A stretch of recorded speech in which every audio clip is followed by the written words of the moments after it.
ఇప్పుడు బాధలో ఉన్నది, ఏదో జరగబోతుందనే భయంలో ఉన్నది.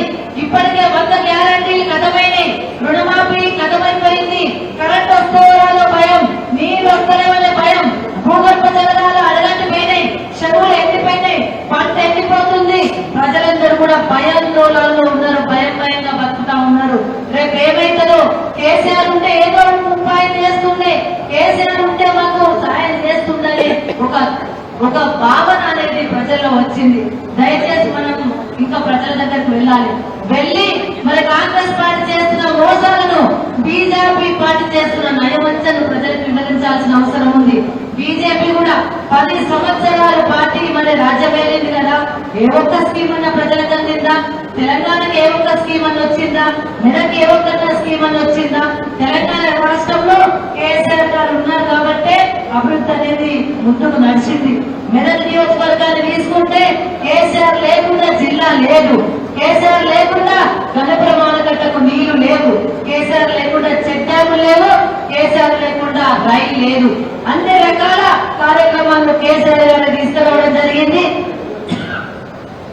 హరీష్ రావు గారి సహాయ సహకారాలతో, గౌరవ కేసీఆర్ గారి మరి ఆలోచనతో మెదక్ నియోజకవర్గాన్ని ముందుకు తీసుకెళ్లినాం.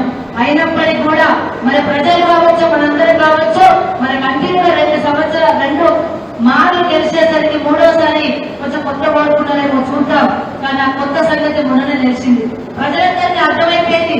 మెదక్ నియోజకవర్గంలో ఏం జరుగుతుందో కూడా మరి ప్రజలకు అర్థమైపోతుంది. ఏం చేస్తుందో ఎవరికి అర్థమైతలేదు. అందుబాటులో లేని వ్యక్తి ఏమన్నంటే ప్రతిపక్షాల నాయకుల మీద కేసులు పెట్టి భయోందోళనకు గురి చేసే వ్యక్తి. కేసులు అంటే భయపడతారనుకుంటున్నారేమో, కేసులు అంటే భయపడే నాయకులు తెలంగాణ రాష్ట్రంలో బీఆర్ఎస్ పార్టీలో లేరు. ఎందుకంటే ఉద్యమం జరుగుతున్న 14 సంవత్సరాలలో రైలు కేసులతో పాటు ఎన్నో కేసులు అనుభవించి జైలుకి వెళ్ళొచ్చిన నాయకులు మాలో ఉన్నారు. కేసులు అంటే భయపడకుండా జడ్జి ముందుకు వెళ్ళి చేస్తున్న నాయకులు మాలో ఉన్నారు.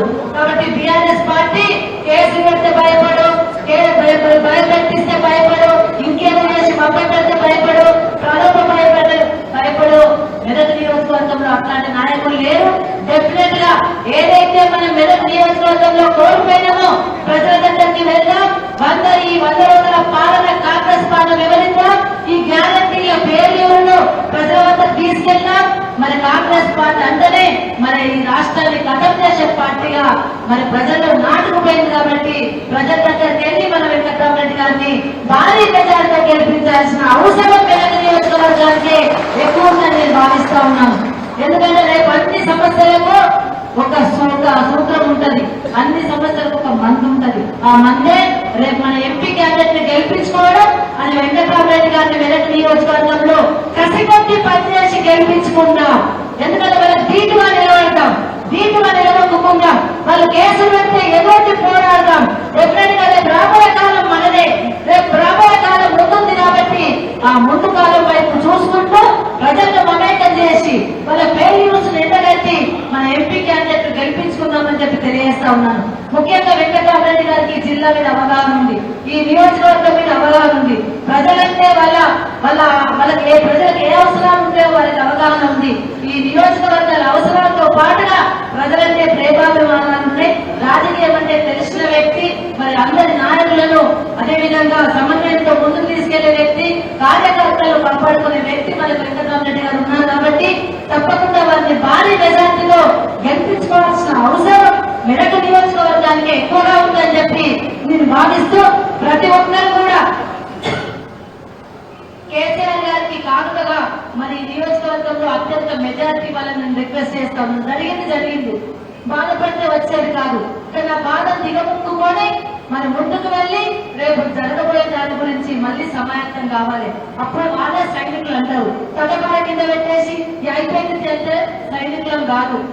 గులాబీ సైన్యం అంటే చిట్ట చివరి విజయం వరకు కూడా పోరాడుతూ ముందుకెళ్లాల్సిన అవసరం ఉంది. కాబట్టి ఆ అవసరం మనకే ఎక్కువ ఉంది. కాబట్టి మరి రేపు ఎంపీ ఎలక్షన్ లో భారీ మెజార్టీతో మనము మన వెంకటరామరెడ్డి గారిని గెలిపించుకోవాల్సిందిగా కోరుకుంటూ మా మినిస్టర్ గారు మాజీ మంత్రివర్గం ఒకటే రిక్వెస్ట్ సార్, ప్రత్యేకించి మెదక్ మీద ప్రత్యేక దృష్టి పెట్టండి సార్.